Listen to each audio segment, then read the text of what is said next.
Bismillahirrahmanirrahim.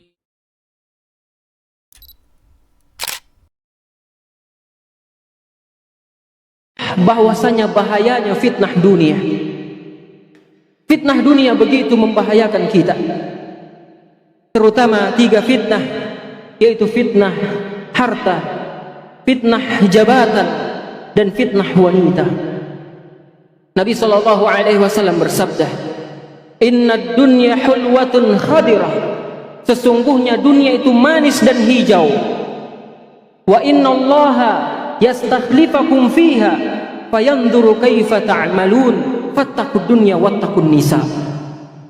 Dan Allah menjadikan kalian pemimpin di muka bumi ini. Bagaimana Allah Subhanahu wa ta'ala ingin melihat bagaimana kalian beramal. Fattaqud dunya wattaqun nisa. Hati-hatilah kalian terhadap fitnah dunia dan fitnah wanita. Nabi sallallahu alaihi wasallam mengkhususkan fitnah 2. Yang pertama fitnah dunia, fitnah secara umum dunia.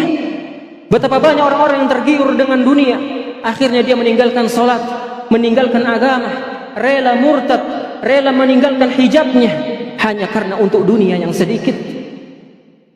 Dan Nabi SAW menyebutkan secara khusus tentang fitnah wanita.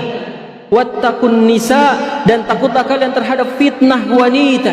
Lianna awwala fitnati Bani Israel kanat fin nisa, karena sesungguhnya fitnah yang pertama yang menimpa Bani Israel sehingga mereka celaka adalah fitnah wanita. Dan Nabi SAW bersabda, "Ma taraktu fitnatan asyaddu 'ala rijali minan nisa." Tidak ada fitnah yang lebih besar yang aku tinggalkan kepada laki-laki melainkan wanita. Betapa banyak laki-laki yang berpaling dari agama Allah, bahkan dia rela menelantarkan anaknya, dia menelantarkan istrinya yang salihah hanya karena wanita yang dia inginkan. Dia rela meninggalkan agama Allah hanya untuk wanita. Dia ada fitnah yang dahsyat. Maka berhati-hatilah dengan fitnah ini ayuhal ikhwa azani Allah wa iyyakum. Begitu pula fitnah jabatan.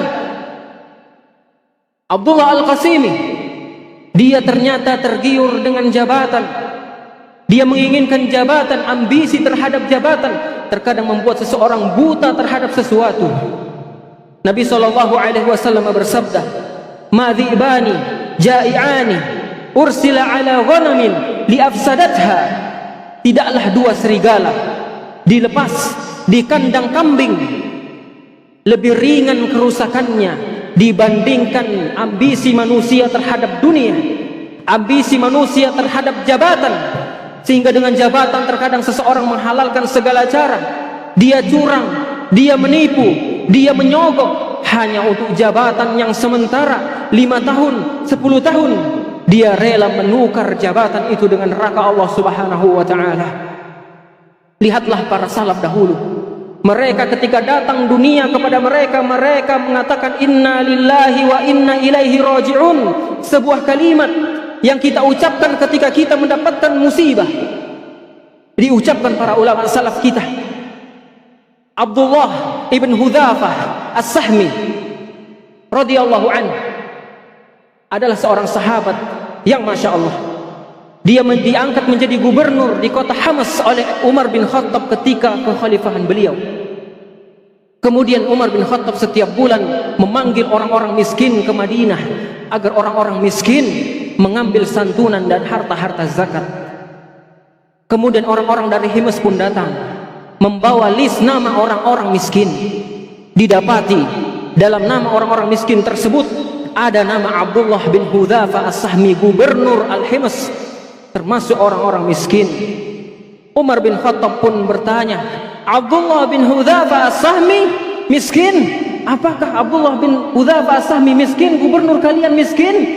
Maka penduduk Hamas mengatakan, "Na'am ya Amirul Mukminin, na'am wahai Umar bin Khattab. Gubernur kami miskin, bahkan sudah 2 minggu dapurnya tidak menyala." Kemudian Umar bin Khattab pun menangis bagaimana mungkin gubernur suatu daerah miskin. Ikhwani fillah azani Allah wa iyyakum. Kemudian Umar bin Khattab pun memberikan 1 kantong emas untuk Abdullah bin Hudzafah As-Sahmi. diberikan kepadanya. Maka Abdullah bin Hudzafah As-Sahmi ketika menerima dan membuka kantongan tersebut, dia pun berkata, inna lillahi wa inna ilaihi raji'un. Suatu kalimat seperti tertimpa musibah. Mungkin kalau kita senang diberikan uang banyak, tapi berbeda dengan beliau. Istrinya pun bertanya, kenapa wahai suamiku? Apakah Umar bin Khattab meninggal? Kata Abdullah bin Hudzafah As-Sahmi, bal amrul asyad, perkaranya lebih parah dari itu wahai istriku. Dakhalat alayya dunya litufsida akhirati. Kata Abdullah bin Hudzafah As-Sahmi, telah masuk dunia ke rumahku untuk menghancurkan akhiratku. Dia pun lekas membagi-bagikan harta tersebut. Dia hanya mengambil sekedarnya saja. Dia bagikan ke orang-orang miskin. Lihatlah gubernur zaman dahulu, betapa luar biasa, tidak ingin hidup bermewah-mewahan, bahkan diberikan dunia kepadanya. Dia pun bersedih dan mengucapkan kalimat inna lillahi wa inna ilaihi raji'un. Berbeda dengan pemimpin-pemimpin di zaman kita.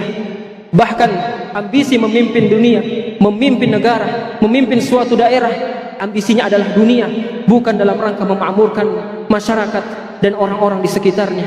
Inilah perbedaan kita dengan orang-orang yang dahulu.